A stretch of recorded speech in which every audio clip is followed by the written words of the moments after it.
Eu tenho amores desse lado da vida, que eu não troco, que eu não abro mão de jeito nenhum. Sempre que eles precisarem de um ombro, eu sou dois em um.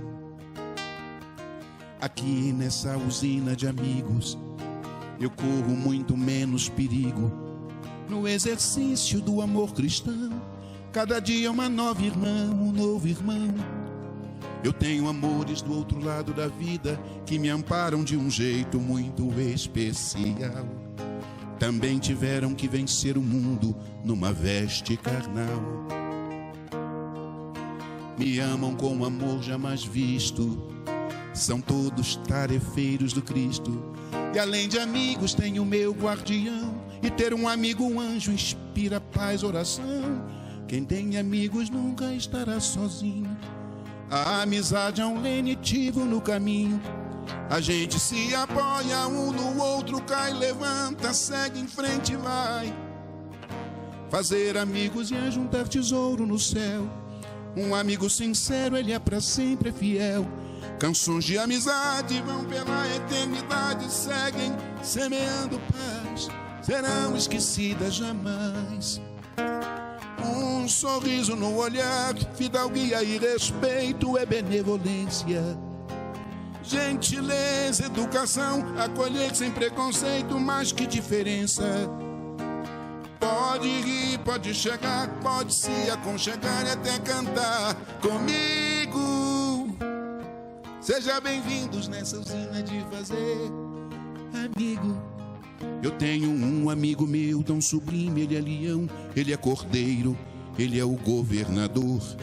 Governa minha vida, o chão que eu piso é meu rabi, meu Senhor. Foi uma flor no meio do lodo, pregou e deu a vida por todos. Deixou no mundo suas pegadas de luz, é meu amigo do peito, o nome dele é Jesus. Quem tem amigos nunca estará sozinho. A amizade é um lenitivo no caminho. A gente se apoia um no outro, cai, levanta, segue em frente e vai. Fazer amigos é juntar tesouro no céu. Um amigo sincero, ele é pra sempre, é fiel. Canções de amizade vão pela eternidade, seguem semeando paz, serão esquecidas jamais. Um sorriso no olhar, fidalguia e respeito é benevolência. Gentileza, educação, acolher sem preconceito faz a diferença. Pode vir, pode chegar, pode se aconchegar e até cantar comigo. Sejam bem-vindos nessa usina de fazer amigos. Um sorriso no olhar, fidalguia e respeito é benevolência. Gentileza, educação, acolher sem preconceito, mas que diferença. Pode vir, pode chegar, pode se aconchegar e até cantar comigo. Sejam bem-vindos nessa usina de fazer amigos.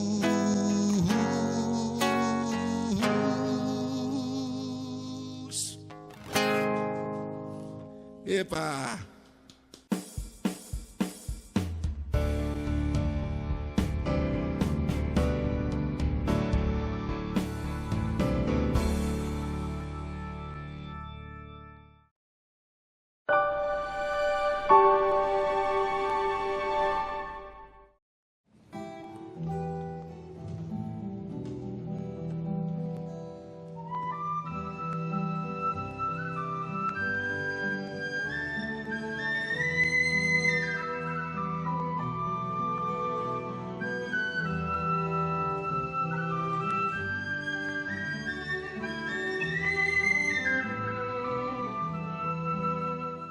Boa noite, irmãos e irmãs que nos recebem pelas ondas da TV Nova Luz. É uma honra imensa poder estar aqui com vocês, poder aqui mais uma vez vir a falar de pessoas maravilhosas, de situações maravilhosas, falar da palavra do Cristo. Hoje, especificamente, temos uma mensagem de uma figura inestimável, de uma figura de um vulto imenso, que é justamente o mentor da nossa casa espírita, Grupo Espírita Eurípides Barçanufo, sede da TV Nova Luz. Vamos falar sobre esse espírito iluminado que chegou à Terra em uma missão doce, sublime, de abrir um portal numa cidade maravilhosa, em um estado maravilhoso, em um país maravilhoso que é o Brasil. Eurípides Barçanufo, nós vamos conhecer daqui a pouco um pouco da sua história, mas mais do que tudo, um pouco da sua própria vida. Antes, como nos recomenda todo o trabalho, uma leitura.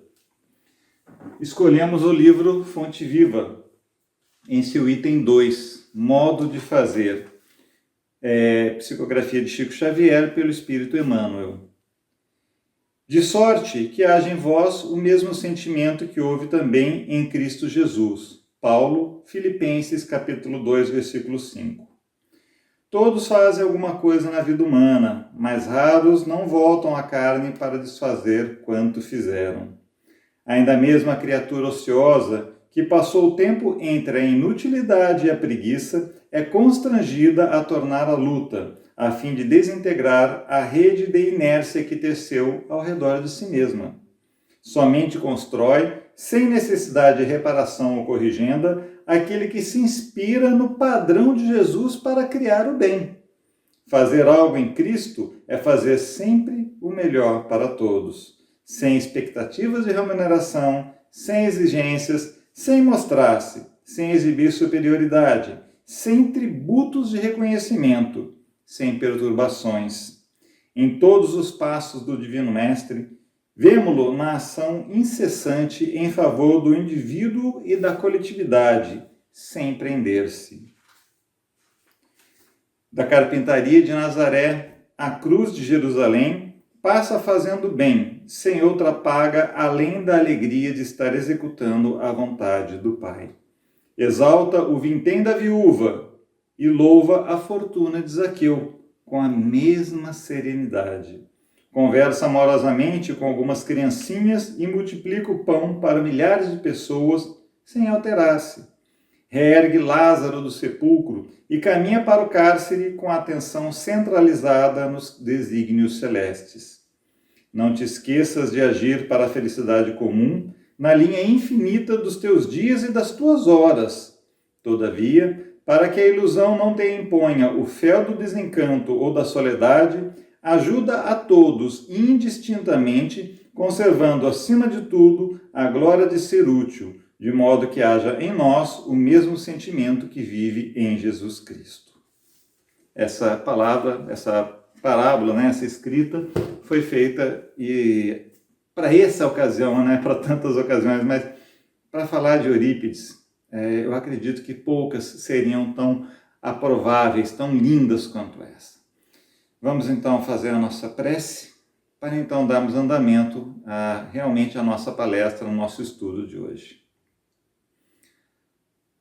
Amado Pai de Luz, rogamos nesse período de contingências, de medos, de incertezas, não mais que a possibilidade de reconhecermos a Tua bondade e o Teu amor em todos os momentos. Reconhecer, amado Pai, que não há momentos de tristeza, mas a tristeza nós a construímos, não compreendendo seus maravilhosos desígnios. Que os medos, Pai, não fazem parte senão do nosso orgulho, por vez que a Tua bondade, o Teu amor, como expressa muito bem o Salmo que diz: o Senhor é meu pastor, não me faltará. Porque toda a Tua bondade, Pai, todo o Teu amor, se nos revela a cada instante em que respiramos, a cada instante em que vivemos, no instante que desencarnamos, e em todas as horas que se seguem, todos os dias que se seguem, dentro da imortalidade de nossa alma. Assim, Pai, rogamos-Te, como havíamos falado no início, a coragem para sermos melhores, para lutarmos contra nossos maiores inimigos que habitam dentro de nós mesmos, nas nossas sombras, na nossa vontade de sermos instintivos e não mais temos que olhar, escolher, observar, fazer, construir, evoluir, porque ainda somos tão atrelados a essa zona de conforto que nos prende. Obrigado, Pai. Obrigado pelo teu amor que ensina, mas principalmente pelo teu amor que educa, porque bem sabemos, não nos chegaria uma época tão complexa se não fosse por absoluta necessidade nossa, a cada um como indivíduos e a todos como sociedade humana. Gratidão, Pai. Abençoa nossos trabalhos. Abençoa-me, por favor, Pai, com a presença da espiritualidade amiga, para que eu possa ser ferramenta tão útil quanto possível diante da minha tão grande imperfeição. E mais uma vez, Pai, obrigado pela oportunidade de trabalho. Que assim seja. Para falarmos então de Eurípides Barçanufo, nós temos que nos basear por histórias que nos chegam, por livros, porque palestras, existem aos montes, falando da obra, falando do colégio maravilhoso, do seu mediunato, mas eu tenho vontade de falar hoje a vocês da obra através da vida, do exemplo, como disse a nossa leitura, daquele que chega e constrói, sem querer remuneração, sem querer aplausos, tributos, somente o bem do próximo. E veremos que essa jornada, tão curta no aspecto carnal de Eurípides entre nós, deixou uma vida intensa. E uma vida intensa, cada minuto, podemos passar dias, horas falando apenas daquele minuto que aquele ser iluminado viveu, que aquele ser iluminado nos trouxe. Porque cada vida intensa, viver em abundância, é exatamente isso. É essa a proposta. Que consigamos ver através de um irmão mais próximos de nós do que Cristo, porém tão distante de nós como nós mesmos. E através desses exemplos, entendemos qual o caminho, o que devemos fazer. Qual é a nossa rota para a perfeição? Qual é a nossa destinação, afinal de tudo? Vamos falar, baseados no livro, Eurípides, O Homem e a Missão, de Cora Novellino. Todo esse nosso trabalho, tudo isso é baseado neste livro. E riquíssimo, maravilhoso, infelizmente cada vez mais raro de ser encontrado, mas um trabalho grandioso, uma biografia grandiosa, muito linda, muito bem feita, que eu recomendo a todos que puderem ter a oportunidade que o leiam. Mas vamos começar a jornada por onde começa a jornada de Eurípides Barçanufo no Espiritismo. Antes de família católica, uma pessoa profundamente devota, uma pessoa profundamente íntegra, entregue aos trabalhos junto à sua religião. Uma pessoa de uma dignidade, de uma nobreza imensas. E um dia ele ganha, em uma época que ter a Bíblia não era para qualquer um, era somente para os clérigos, para os religiosos, né? A Bíblia não era para acesso de qualquer um, infelizmente. E um padre, seu amigo, vendo a desenvoltura daquele jovem, o conhecimento, tocado pela bondade e vendo nele uma progressão, um espírito diferenciado, doa-lhe uma Bíblia para leitura, que é devorada, que é lida incessantemente, dia e noite, por Eurípides. Mas quando ele abre uma página específica, que é o Sermão do Monte, ele para e se pergunta: meu Deus, que significado profundo que eu não consigo compreender traz este sermão?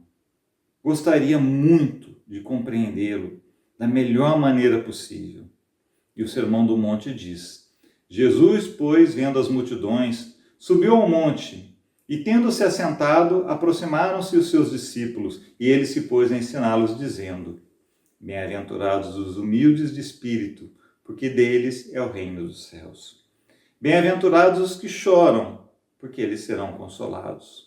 Bem-aventurados os mansos, porque eles herdarão a terra. Bem-aventurados os que têm fome e sede de justiça, porque eles serão fartos. Bem-aventurados os misericordiosos, porque eles alcançarão misericórdia. Bem-aventurados os limpos de coração, porque eles verão a Deus. Bem-aventurados os pacificadores, porque eles serão chamados filhos de Deus. Bem-aventurados os que são perseguidos por causa da justiça, porque deles é o reino dos céus.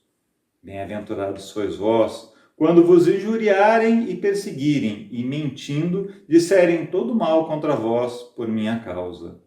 Vós sois o sal da terra. Mas se o sal se tornar insípido, sem sabor, com que há de se restaurar-lhe o sabor? Para nada mais presta, senão para ser lançado fora e ser pisado pelos homens. A vós sois a luz do mundo. Não se pode esconder uma cidade situada sobre uma montanha, nem os que acendem uma candeia a colocam debaixo do alqueire, mas no velador, e assim ilumina todos que estão na casa. Assim resplandeça a vossa luz diante dos homens, para que vejam vossas boas obras e glorifiquem vosso Pai que está nos céus. Ao final, podemos dizer, ao final dessa leitura, podemos dizer que Eurípides encontrou a sua explicação mais divina de uma vez que ele foi, após muita insistência, após alguma relutância, a um centro espírita. E conhecendo as pessoas que participavam daquele culto, ele pensou, poxa, eu gostaria muito de crer, mas para crer, ele pensando, eu gostaria muito de conhecer a profundidade, a essência do Sermão do Monte, mas não gostaria que fosse por uma pessoa letrada, que soubesse dar belas explicações. Não. Gostaria que fosse por uma pessoa humilde. E assim foi. Uma pessoa absolutamente humilde, que trouxe a mensagem durante os trabalhos daquela noite. E mais do que uma pessoa humilde, recebeu um espírito de vulto, tal como em pensamento Eurípides havia sugerido. Que venha o próprio João para me falar a respeito disso. E eis que desce dos céus, de onde estivesse, João, e traz aquela mensagem pura, aquela mensagem nobre, aquela mensagem dignificante, que toca o coração e resplandece, acende a luz, acende aquela centelha divina, gigante dentro do coração de Eurípides, que a partir daquele momento se decide por ser espírita. E assim começa a jornada deste homem neste seio. Mas e antes? E depois? Quem foi Eurípides? Como é a vida de um espírito missionário? O que nos traz um espírito missionário, além das suas grandiosas missões? Ele, Eurípides Barçanufo, nasce a 1º de maio de 1880, em Sacramento, Minas Gerais. De berço católico, como nós já falamos, foi o terceiro de 15 irmãos. Filho de Hermógenes Ernesto de Araújo, conhecido por seu Mojico, e de Jerônima Pereira de Almeida, carinhosamente chamada de Dona Meca, ele desencarna em 1º de novembro de 1918, acometido pela gripe espanhola que assola o país e também a região em que ele morava. Vamos pensar no espírito, numa pessoa que, com 5 para 6 anos de idade, sem que ninguém lhe tenha pedido, sem nenhuma sugestão, ele passa a trabalhar como carregador de malas e pacotes na estação de trem de Cipó, onde a família foi morar em busca de melhores condições.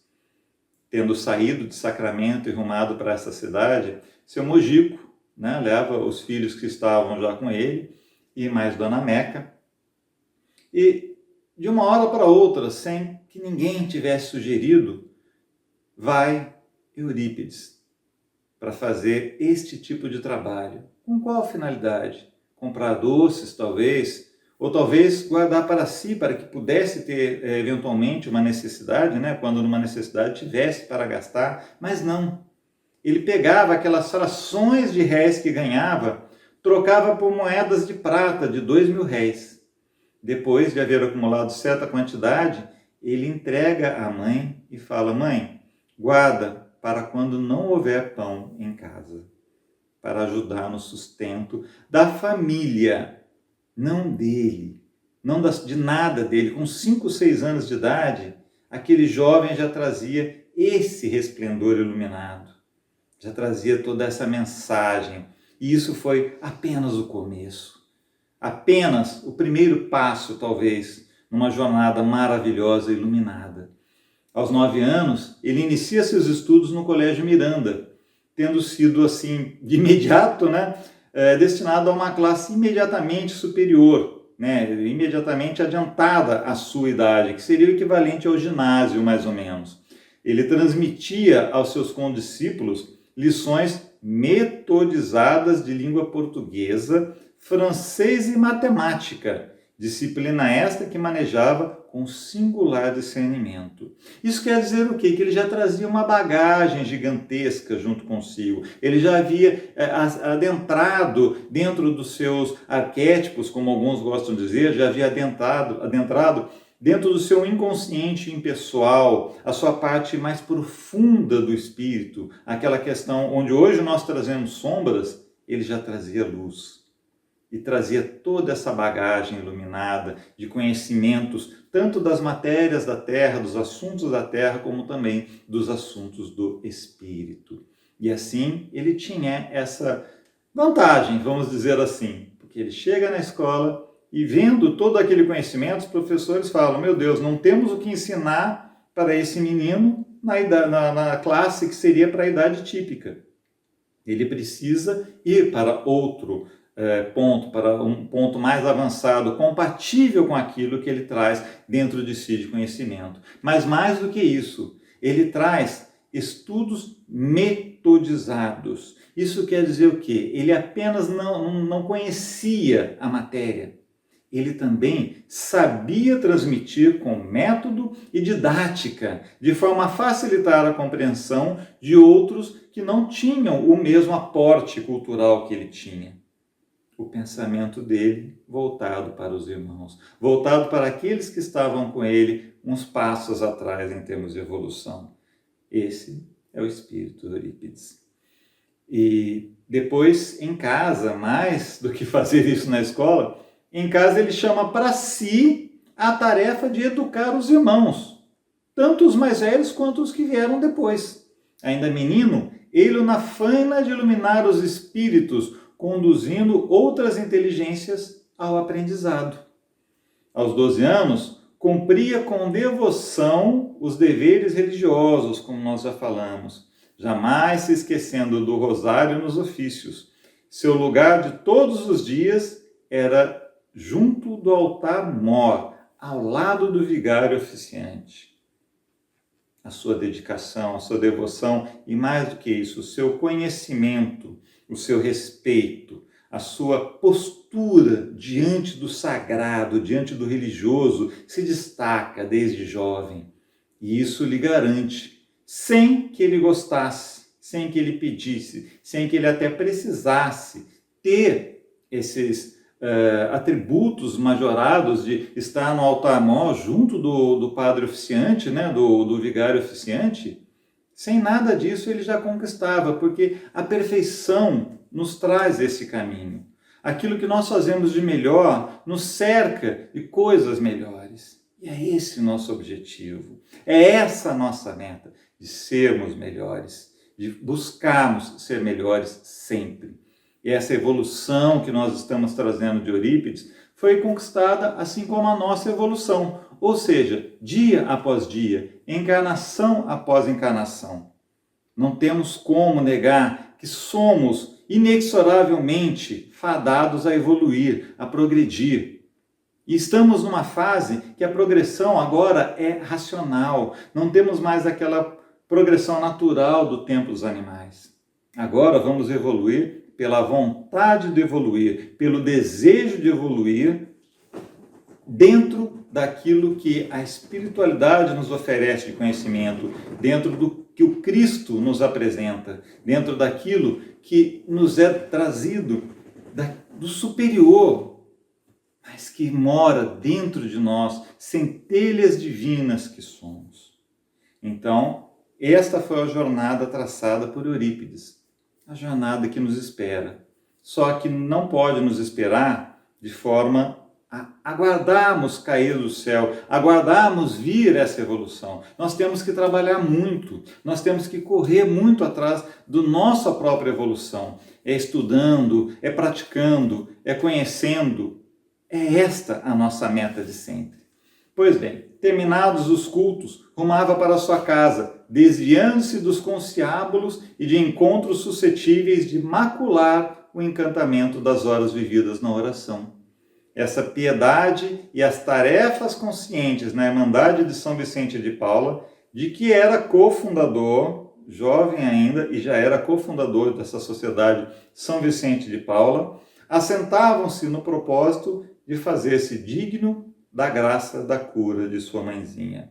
Para relembrar, Dona Meca era acometida muitas e muitas vezes por ataques que a deixavam prostrada, era acometida por situações cada vez mais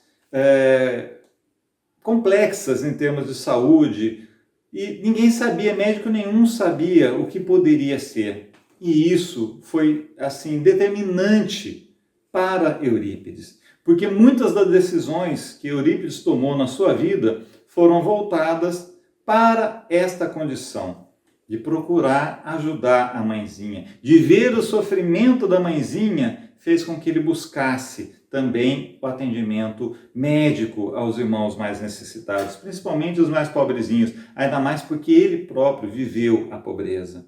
Então, todos esses conceitos que ele recebeu nesta vida e mais toda a sua bagagem espiritual fizeram dele mais nesta vida, porque toda a vida agrega, não importa se o espírito é missionário ou não, toda encarnação agrega. Demos graças por estarmos encarnados, porque é a melhor de todas as escolas para nós. Então, ele trazia essa vontade de curar a mãezinha. Iria tentar isso de todas as formas. Até que ele descobriu mais tarde que, na verdade, o que ela trazia era mediunidade ostensiva, que precisava ser trabalhada, precisava ser educada para que ela pudesse ter paz. E isso mais tarde veio a ser descoberto e Dona Meca teve uma vida consideravelmente mais tranquila a partir de então. Na adolescência, já o nosso amigo Eurípides imprimia o senso da perfeição em tudo o que realizava, desde a palavra bem posta, na dicção perfeita, até o tratamento cortês que dispensava a todos indistintamente. Este é o espírito Eurípides. Porque a perfeição no falar, a cortesia, não pela educação, como nós costumamos dizer, mas pelo respeito ao próximo, pelo amor, pelo entendimento do próximo como irmão que está junto nas batalhas, na lide da evolução. A cortesia não se faz porque somos educados. Não é como costumamos dizer que temos a educação. Temos, sim, a educação do espírito, que traz a cortesia pela bondade e pelo amor, e não pela polidez da nossa educação terrena. Na adolescência, como nós falamos, imprimia esse bom senso, o senso da perfeição em tudo, e sempre que possível auxiliava as irmãs nos arranjos caseiros, proporcionando-lhes inesquecíveis lições de higiene e bom gosto. Isso quer dizer o quê? Ele era tão completo que ele conseguia trazer para as irmãs muito mais, agregava muito mais, porque ele tinha bom gosto refinado, ele poderia ser qualquer profissão, ele poderia ser médico, poderia ser arquiteto, poderia ser engenheiro. Tudo que ele fazia, que ele tocava, buscava primar pela perfeição, pelo aprendizado e pela perfeição a seguir. Já aprender adequadamente para executar perfeitamente. Esta é mais uma das lições que Eurípides Barçanufo nos traz. Aprender o máximo possível, da forma mais correta, usar da melhor forma possível e da forma mais correta, para que sejamos perfeitos. E assim cumprimos aquela meta, Sede perfeitos como vosso Pai Celestial é perfeito. Desculpem. Ele estudou minuciosamente e atentamente os compêndios de terapêutica homeopata, quando lhe cintilaram essas primeiras luzes de amor para com os sofredores, principalmente os pobrezinhos. Com recursos próprios, ele criou uma pequena farmácia homeopática com a qual ele atendia, primeiramente, os pobrezinhos da periferia da cidade, o qual ele buscava em visitas cotidianas. Depois, assistia às famílias abastadas, que o procuravam, sem cobrar nada. Nunca cobrando nada. O que vem de graça se dá. Então, ele trazia essa visão de cura, como nós falamos, ele foi tocado pela doença da mãezinha. Então, ele via, através do sofrimento de um ser amado, o sofrimento que outros irmãos tinham. Esse transporte, essa empatia que nós temos, muitas vezes dificuldade. Pensamos no nosso sofrimento, no sofrimento dos nossos, mas dificilmente conseguimos transportar para o sofrimento alheio, compreender o sofrimento alheio, ainda mais o sofrimento do espírito. E esse é o pior, porque o sofrimento do espírito, às vezes, traz comportamentos com os quais não concordamos. Criminosos, por exemplo, são espíritos adoecidos, são doentes que precisam de tratamento e não de ódio. Aos 21 anos, chegou a ir ao Rio de Janeiro, no caso, uma vez que eu estou aqui no Rio, para ingressar em uma faculdade de medicina. Contudo, abriu mão dos seus sonhos por conta dos ataques que abalavam a saúde de sua mãe, Dona Meca. Nas vésperas dele vir para o Rio, para fazer a sua faculdade, para cursar a faculdade que ele sonhava, buscando ainda a cura da própria mãezinha, ele desistiu, desfez as malas e falou: mãe, fico contigo, cuidarei de ti.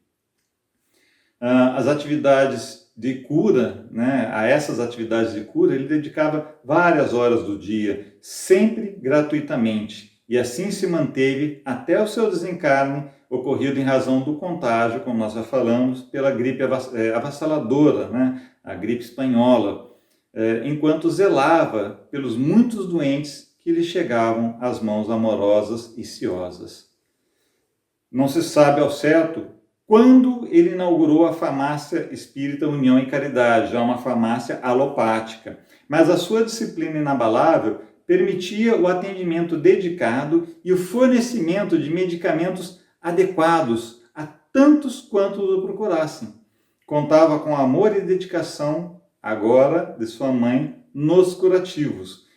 E ela, uma lenda que era a realidade, todo mundo dizia: ferida que Dona Meca põe a mão, sara rápido. E realmente, essa mediunidade de cura latente, essa energia latente de cura de Dona Meca era bem visível, era bem expandida.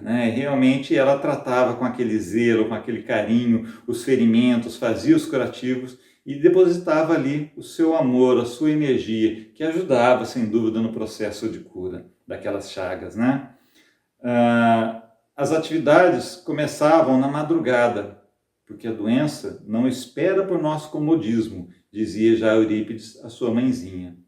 Por vezes, altas horas da noite, Eurípides surpreendia portadores de pedidos urgentes, com o remédio já pronto.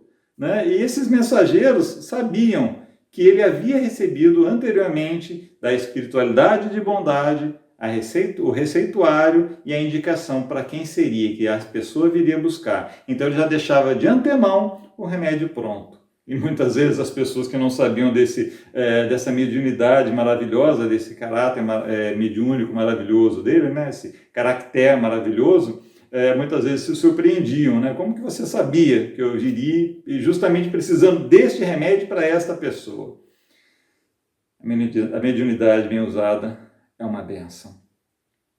Às vezes, só para a gente constar, chegava a 1000 atendimentos por dia. 1000 atendimentos por dia, mais do que muitos hospitais.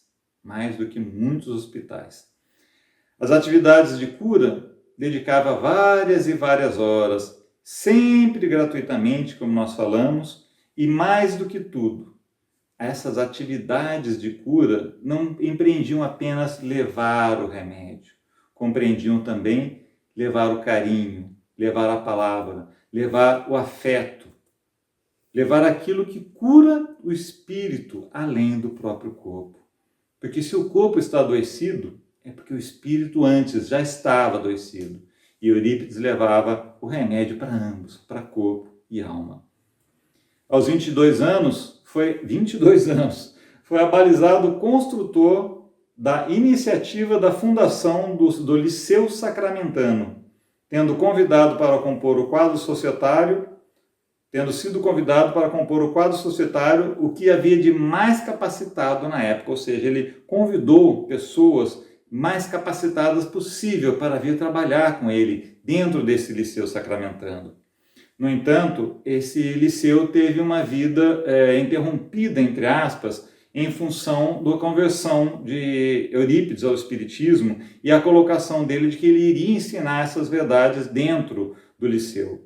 Então, em certo momento, todos o abandonaram, retiraram os móveis, ele perdeu o local, né, que ele tinha esse colégio, esse Liceu Sacramentano, e ele chegou a ficar muito desolado, ele realmente ficou bastante triste, porque não conseguia compreender o que fazer, né?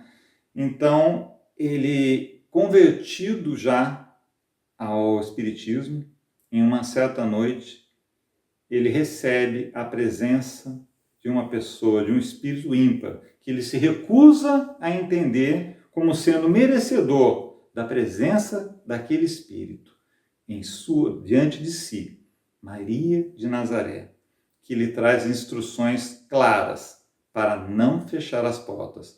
Então, vamos dizer assim, aos 26 anos, depois que ele se converteu ao Espiritismo, ele recebe essa mensagem de Maria, serva do Senhor, que é como ela assina, e lhe recomenda trocar o nome do colégio de Liceu Sacramentano, que era um resquício da vaidade humana, para Colégio Allan Kardec, mas que mantivesse as suas portas abertas, porque ela iria abraçar, ela iria envolver esse colégio com seu manto de amor e bondade. E assim, em 31 de janeiro de 1907, o colégio, rebatizado e com quadro de matérias reconfigurado, inicia as suas atividades. No plano físico, um empreendimento muito além do seu tempo, um empreendimento que protagonizou novos conceitos e técnicas de ensino e de aprendizado. Já no plano espiritual, mais do que isso, um oásis de amor, a jorrar intensa luz, iniciando no planeta, naquela pequena cidade linda, interiorana, um movimento de indizível expansão espiritual através do conhecimento da tríplice existência, Deus, Espírito e Matéria. E a observação da natureza, a observação da essência, da criação de Deus, era um dos pontos altos do processo didático de Eurípides no Colégio Allan Kardec. E a gente pode até contar uma passagem que certa vez ele observava uma rosa em seu jardim com seus alunos, né? E admirando a flor que se alteava do caule, assinalou-lhe o acetinado das pétalas, a uniformidade perfeita das folhas, o perfume que dela se evolava. E aí ele falava: vejam, assinalava Eurípides, a rosa é bela e aromática, todavia vive entre espinhos. Do mesmo modo, conclui o mestre, em tom de advertência, hein? São algumas rosas humanas que se cobrem de cetins e rendas e expandem graça e beleza. Mas ai de quem deseja colhê-las, sai sempre ferido. A didática da emoção. Essa didática da emoção é aquela que a gente usa para que aquelas lições sejam tão mais aprendidas quanto possível, porque o espírito aprende e apreende quando ele toca o íntimo, quando ele toca o emocional, desenvolvendo compreensão e apreço a si mesmo e ao mundo em que vive. Bom, a gente vai falando e uma emoção nos toma conta, porque realmente a figura, a personagem Eurípides Barçanufo é de uma grandiosidade, uma grandeza que toca, né? Ele também era aplicado, essa técnica também era aplicada aos alunos, todos de ensino superior, de ensino médio e de ensino básico. Mas ele aplicava também um conceito muito interessante, a verdadeira meritocracia. Alunos haviam que já caminhavam há anos por aqueles corredores do Colégio Allan Kardec, e estavam ainda estacionados em um determinado ponto. Outros, porém, que haviam chegado mais recentemente, mas que haviam se esforçado mais, que haviam buscado mais, haviam avançado adiante desses mais antigos. Ora, que é isso senão o ensinamento das leis de evolução, daquilo que nós precisamos fazer? Aqueles que escolhem, como disse o texto inicial, a inércia de ficar parado, de ficar aguardando o mundo, né, deixar a vida levar, tem exatamente a condição de ficar parado. Se é isso que quer, assim vai acontecer. Mas aqueles que desenvolvem, que estudam, que buscam, que vão atrás daquilo que precisam espiritualmente, com certeza caminharão mais e adiante de tantos outros que vieram muito antes deles. Eurípides também era um esteta, né? Um esteta do espírito, como costumavam dizer.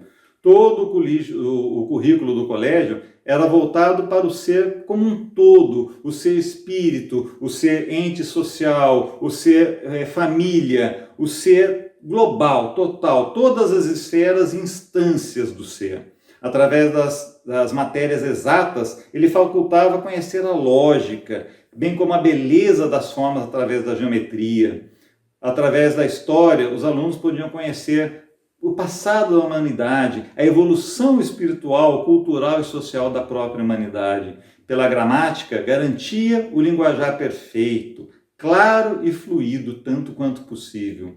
A cosmografia permitia a visão da nossa verdadeira realidade, daquilo que nos é característico, do nosso tamanho real diante do universo. Enfim, mesmo as matérias ditas mais comuns aos demais estabelecimentos de ensino eram aplicadas de forma a situar o espírito em sua jornada evolutiva, instrumentalizando para o aprendizado prático do próprio existir. Olha o conceito desse colégio maravilhoso. Olha que obra se inicia dentro desse colégio. Olha que envergadura adquirem os irmãos que lá estudavam. Diz Garré, né, isso está no livro, em Grandes Experimentos da Psicologia, esse é o livro, afirma que a personalidade é um estilo ou uma forma de comportamento e acentua o que faz de um indivíduo uma personalidade distinta é a organização de seus hábitos, pensamentos, atitudes e não a existência de certos traços específicos. Um outro autor, Woodworth, define já a personalidade como a qualidade total dos comportamentos do indivíduo, indicado por seus hábitos de pensamento e de expressão, suas atitudes e interesses, maneira de agir e filosofia pessoal. Eurípides enquadra-se, então, dentro dessa estética como um esteta autêntico, no acrisolamento mental que influencia poderosamente suas atitudes e interesses, suas ações no dia a dia cheio de luz, levando-o à filosofia do esforço na rota da perfeição. A obra da educação, segundo Immanuel Kant, é apontada como o desenvolvimento do indivíduo em toda a perfeição de que é suscetível.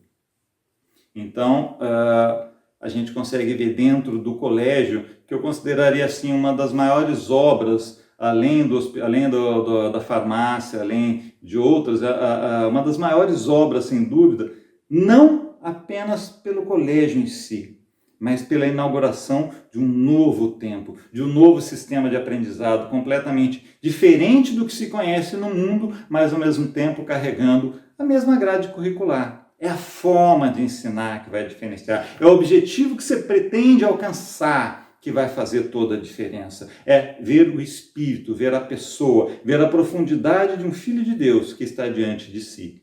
Isso é um grande diferencial na hora de ensinar.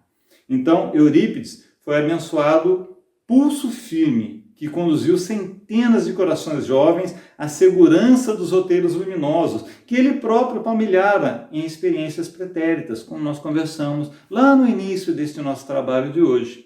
Um espírito missionário que empreendeu com clareza, com dedicação, muito amor, os esforços para cumprimento de suas destinações.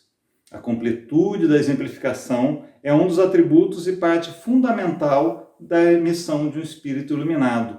E assim foi Eurípides enquanto encarnado. Ele preparou o caminho que Jesus apontou com a segurança da exemplificação, criando nas terras sacramentanas o evangelho vivo que ele soube exaltar em lições eternas nos painéis do amor. Eurípides valorizou os minutos, atendendo e atentando às pequeninas coisas que se tornaram importantes na contabilidade divina.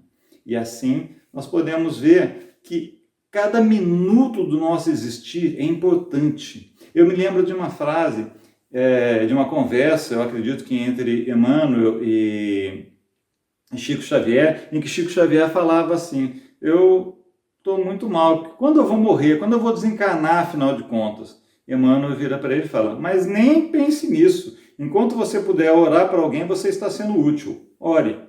Então, quanto nós desperdiçamos dessa nossa energia? Quanto nós carregamos, afinal de contas, nesse nosso conceito imediatista, nesse nosso conceito carnal, para o equivocamento das ações? Quanto nós investimos de nós, daquele fluido vital que recebemos para viver uma vida intensa de amor ao próximo? Quanto disso usamos nos momentos em que preferimos nos ausentar das coisas sagradas para estarmos diante da diversão, diante do ócio, para estarmos principalmente diante do uso de substâncias, por exemplo, para fugir às nossas realidades?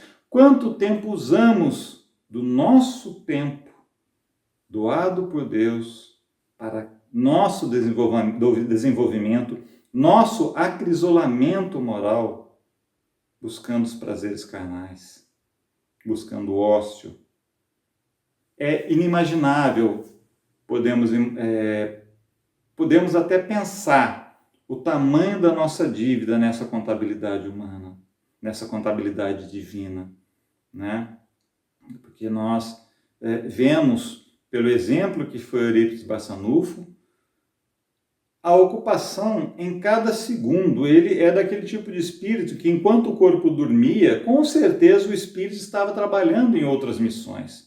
O mediunato dele foi um mediunato imenso, fantástico, maravilhoso, com vários atributos. Ele tinha bicorporeidade, ele conseguia deixar o corpo físico se materializar em outro lugar, se fazer visível, cuidar, dar atendimento, fazer partos.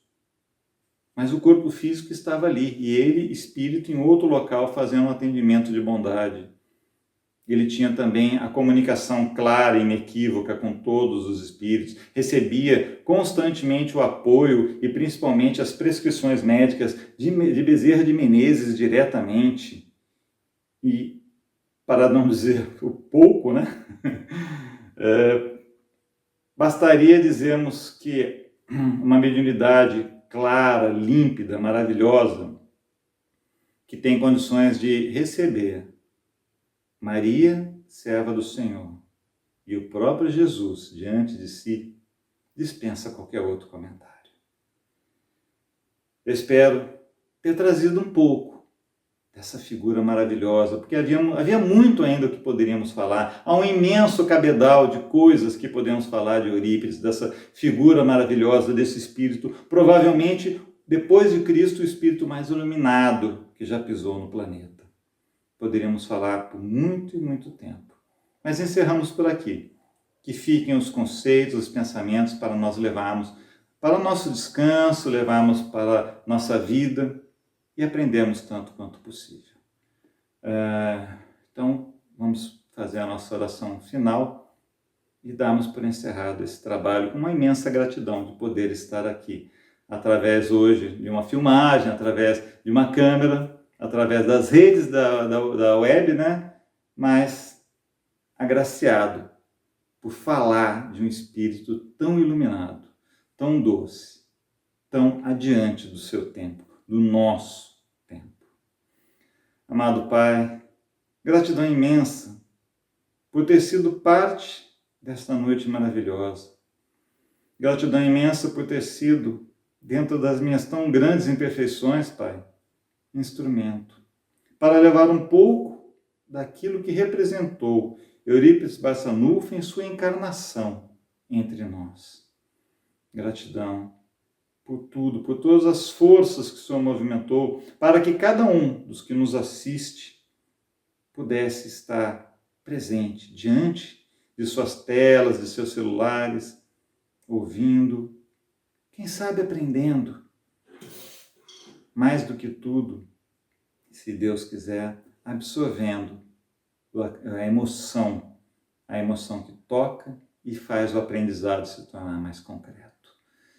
Que a sua bondade, Pai, se estenda a cada um dos lares dos que nos ouvem, mais do que aqueles que nos veem e ouvem, também os lares daqueles que são amados por esses irmãos, os que são vizinhos, os que moram no mesmo bairro, na mesma cidade, e que sua bondade, Pai, se espalhe por todo o nosso país, atingindo todos os corações indistintamente, e se espalhe sobre todo o planeta, abraçando, acalmando, dando esperança e, principalmente, Pai, mostrando todo o seu amor a cada um dos seus filhos que passam hoje por tantas provações, tantas necessidades, mas principalmente por tantas inseguranças. Gratidão, Pai, por teu amor.